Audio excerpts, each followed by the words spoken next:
Iran যুদ্ধের প্রভাবে বিশ্বব্যাপী তৈরি হওয়া জ্বালানি সংকটের ছোঁয়া লেগেছে বাংলাদেশেও। চাহিদা অনুযায়ী তেল নেই, ক্রমেই তীব্র হচ্ছে জ্বালানি সংকট।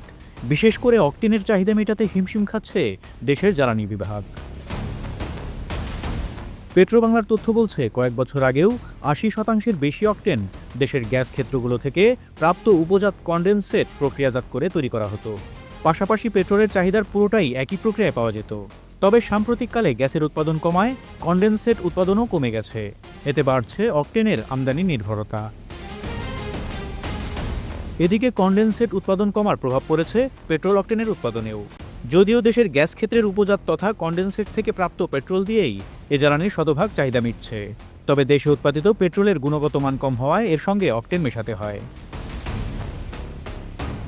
জানা গেছে, গত অর্থ বছরে দেশে অকটেন আমদানি করতে হয়েছে ২,১০,০২৮ মেট্রিক টন, অর্থাৎ অকটেনের মোট চাহিদার প্রায় ৫১% আমদানি করতে হয়েছে। বিপিসি সূত্র মতে স্থানীয় ৪টি বেসরকারি সিআরইউ প্লান্ট ও রশিদপুর ৩,০০০ বিপিডি সিআরইউ প্লান্টের মাধ্যমে অকটেন সংগ্রহ করা হয়। তবে দেশে বিভিন্ন সিআরইউ থেকে পাওয়া অকটেন দিয়ে স্থানীয় চাহিদা পূরণ করা সম্ভব নয়। তাই বিপিসির চুক্তিবদ্ধ প্রতিষ্ঠানগুলোর মাধ্যমে অকটেন আমদানি করা হয়। ইরান যুদ্ধ ও হরমুজ প্রণালী বন্ধের প্রভাব জ্বালানি তেল আমদানিতে পড়েছে ব্যাপকভাবে। ফলে চাহিদা অনুযায়ী অকটেন আমদানিতে বিলম্ব হয়েছে। এছাড়া দেশে জ্বালানি তেলের দাম বাড়ার আশঙ্কা করা হচ্ছিল। এতে অনেকেই আতঙ্কিত হয়ে বা বাড়তি লাভের আশায় জ্বালানি তেল মজুত শুরু করে। ফলে অকটেনের সংকট চরম আকার ধারণ করেছে। এদিকে বিদ্যুৎ, জ্বালানি ও খনিজ সম্পদ প্রতিমন্ত্রী অনিন্দ্য ইসলাম অমিত শুক্রবার যশোরে এক অনুষ্ঠানে বলেছেন, প্রতিদিন জ্বালানি তেলে ১৬৭ কোটি টাকা ভর্তুকি দিচ্ছে সরকার।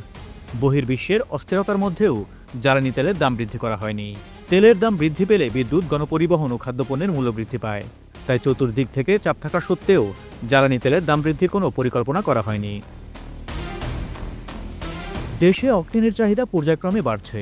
২০২০-২১ অর্থবছরে এর চাহিদা ছিল ৩ লাখ টনের কিছু বেশি। ২০২৪-২৫ অর্থবছরে তা বেড়ে ৪,১৫,০০০ টনের কিছু বেশিতে দাঁড়িয়েছে। অর্থাৎ ৪ বছরের ব্যবধানে দেশে অকটেনের চাহিদা বেড়েছে ৩৫% মতো।